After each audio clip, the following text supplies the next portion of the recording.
نحمده ونصلي على رسوله الكريم اما بعد فاعوذ بالله من الشیطان الرجیم بسم اللہ الرحمن الرحیم الحمد للہ ثم الحمد للہ 17 رمضان 17 پارہ. آئیے سٹارٹ کرتے ہیں. تمام لوگ قدم با قدم موت کی طرف بڑھ رہے ہیں یا پھر دنیا کے خاتمے کی طرف جا رہے ہیں، یا پھر انسان کی موت بذات خود اس کے لیے ایک قیامت ہے. اور جتنا زمانہ اس دنیا کا گزر چکا ہے تو اس کے مقابلے میں رہ جانے والا زمانہ اس سے کم ہے. لیکن انسان کا حال یہ ہے کہ حساب کی گھڑی قریب سے قریب تر ہونے کے باوجود بھی دنیا میں زیادہ مشغول ہے، دنیا کی زینتوں میں گم ہے، ایمان کے تقاضوں سے بے خبر ہے، اور حساب سے مراد آخرت کا حساب ہے، اور ہم لوگ اس کی تیاری نہیں کر رہے. ہم سب اپنے حالات کا جائزہ لیں کہ ہم ایک دن کا بڑا حصہ دنیا کے کاموں میں گزار دیتے ہیں، آخرت کی فکر کیے بغیر یا پھر آخرت کو سامنے رکھ کر اپنے کام کرتے ہیں، چاہے دین کے ہوں یا دنیا کے ہوں. کیونکہ ہم جب سے پیدا ہوئے ہیں ہم ہر دن موت سے قریب ہو رہے ہیں، ہم موت کی طرف بڑھ رہے ہیں. موت کے بعد جلد ہی سب سے پہلے قبر میں حساب ہونا ہے، اور اس کے بعد تو قیامت کے دن بھی سوال جواب ہوں گے. تو اللہ سے دعا بھی کرنی چاہیے کہ اللہم حاسبنی حسابا یسیرا، کہ اللہ ہمارا حساب کتاب آسان کر دے. آمین یا رب العالمین. نبی صلی اللہ علیہ وآلہ وسلم نے فرمایا، نہ میں دنیا سے ہوں اور نہ دنیا مجھ سے ہے. بے شک مجھے اور قیامت کو اس طرح بھیجا گیا ہے کہ ہم ایک دوسرے سے آگے بڑھنے کی کوشش میں ہیں. ایک اور روایت میں ہے کہ مجھے اور موت کو اس طرح ملا دیا گیا جیسے یہ دو انگلیاں، پھر شہادت والی انگلی اور درمیانی انگلی کو ملایا، یعنی کہ ساتھ کے ساتھ ہیں. آج بھی ہم دیکھیں کہ ہماری زندگی کی ایک اہم ضرورت ہے کہ ہم آخرت کی فکر کریں، لیکن بہت سے لوگ آخرت کی فکر کی بجائے دنیا کی طلب میں مشغول ہیں. اور دنیاوی جتنے بھی علوم ہیں، جتنی بھی یونیورسٹیز کی ڈگریاں ہیں، چاہے سائنسی ہوں یا آرٹس کی ہوں، ان میں سے کوئی بھی چیز آخرت کی یاد نہیں دلاتی. ہمارے بچے اسکول میں ایک لمبا عرصہ گزارتے ہیں، کالجز یونیورسٹی میں دن کا ایک لمبا عرصہ گزارتے ہیں، لیکن وہاں سارا دن ایک بات بھی ایسی نہیں ہوتی جو انہیں آخرت کی فکر دلائے. ساری باتیں دنیا سے لگاؤ کی ہوتی ہیں اور انسان کو موت سے اور دنیا سے غافل کر دینے والی ہوتی ہیں. اس کا یہ مطلب نہیں کہ دنیا کے کام کاج چھوڑ دیں. بندہ مومن دنیا کے کاموں میں بھی ہاتھ ڈالتا ہے تو آخرت کو سامنے رکھ کر اس کی فکر کرتے ہوئے. اپنی کوئی بھی چیز دیکھیں اور یہ سوچیں کہ یہ تو میری نہیں ہے بلکہ اللہ کی ہے. اپنی اولاد کو دیکھیں اور کہیں یہ تو اللہ کا مال ہے. اپنی بیلونگنگز کو دیکھیں، اپنے ہاتھ پاؤں کو دیکھیں، شیشے میں اپنی شکل کو دیکھیں اور کہیں یہ سب کچھ تو میرے اللہ کا ہے. انا للہ و انا الیہ راجعون. ہم سب اسی کے ہیں اور اسی کی طرف لوٹ کر جانے والے ہیں.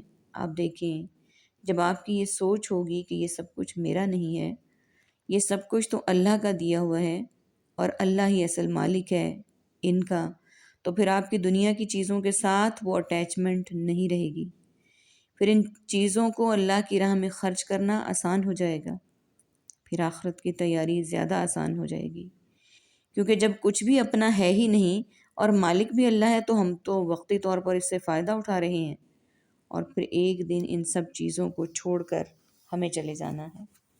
تو کیوں نہ جس وقت کے لیے اس نے ہمیں ایک عارضی یعنی ٹیمپرری مالک بنایا ہے، صرف اسی کے مطابق خرچ کر کے اس کی رضا پالیں اور اس کو اپنی آخرت کا سرمایہ بنا لیں. کیونکہ جن چیزوں کو ہم کہتے ہیں نا یہ میرا، پھر اندر ایک لالچ پیدا ہو جاتی ہے کہ یہ میری چیز ہے، میں کیوں دوں، میں کیوں کسی کو دوں، میرا تو کچھ بھی نہیں، میرا تو اپنا آپ بھی میرا نہیں.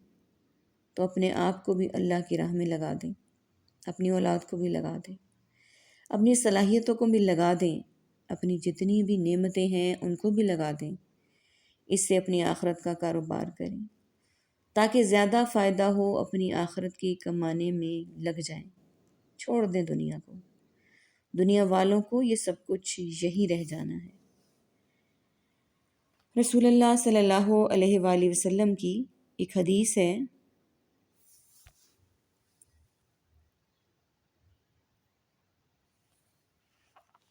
ایک آدمی نے الحمدللہ کثیرن کہا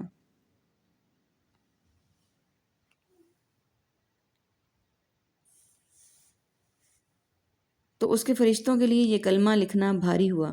انہوں نے اللہ تعالیٰ سے پوچھا کہ میں اس کو کیسے لکھوں، تو اسے بتایا گیا کہ جس طرح میرے بندے نے کثیرن کہا ہے اسی طرح لکھو، جو کہا وہی لکھ دو، بس اجر دینے والا تو اللہ ہے۔ اس حدیث کا مطلب یہ ہے کہ فرشتے اللہ کے اس قدر فرما بردار ہیں کہ جو کام انہیں نہیں آتا وہ اللہ سے پوچھتے ہیں تو پھر کرتے ہیں۔ تو ہمیں بھی چاہیے کہ اللہ کے احکام کے مطابق زندگی گزاریں تاکہ وہ رب ہم سے راضی ہو جائے اور ہماری دنیا اور آخرت دونوں سنور جائیں۔ اس رب کو ہماری عبادت کی ضرورت نہیں، کیونکہ فرشتوں کی بڑی تعداد اللہ کے سامنے سجدہ ریز ہے۔ ہمیں اللہ کی محبت، پیار، شفقت، رحم کی ضرورت ہے۔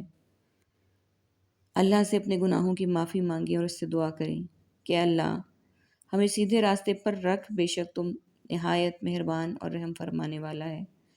اب دیکھیں کہ ہمارے معاشرے میں موت کو گالی سمجھا جاتا ہے کہ فلاں فوت ہو گیا ہے یا فلاں مر گیا ہے، تو یہ شاید اس کی شان کے خلاف ہے۔ ابھی آپ دیکھیں کہ مسلمانوں کے اندر کیا ٹرینڈ ہے، جب کسی رسول کی بات ہوتی یا خود حضور صلی اللہ علیہ وآلہ وسلم یا کسی بزرگ کی یا ولی اللہ کی، تو موت یا فوت کا لفظ استعمال نہیں کرتے، اس کے لیے کیا کریں گے؟ انتقال۔ انتقال کا کیا مطلب ہے؟ جگہ بدل لی ہے۔ موت کا لفظ استعمال نہیں کرتے، یہ کہتے ہیں پردے میں ہو گئے ہیں، پردہ فرما گئے ہیں، یا پھر اسی طرح کے کچھ اور الفاظ اختیار کیے ہوئے ہیں، لیکن یہ کہنا کہ وہ فوت ہو گئے ہیں توہین سمجھتے ہیں۔ حالانکہ حیات، زندگی، الحی القیوم صرف اللہ کے ہاتھ میں ہے۔ اگر آپ کسی کے بارے میں بھی یہ سمجھ لیں نہ کہ اس پر موت نہیں بلکہ آپ شرک کی ایک قسم کر رہے ہیں، کیونکہ یہ صرف اللہ کے لیے ہے۔ لا تأخذہ سنۃ ولا نوم، موت تو دور کی بات ہے، اس کو تو اونگ بھی نہیں آتی، الحی القیوم ہے۔ اور یہ زندگی کیوں دی اللہ نے ہمیں؟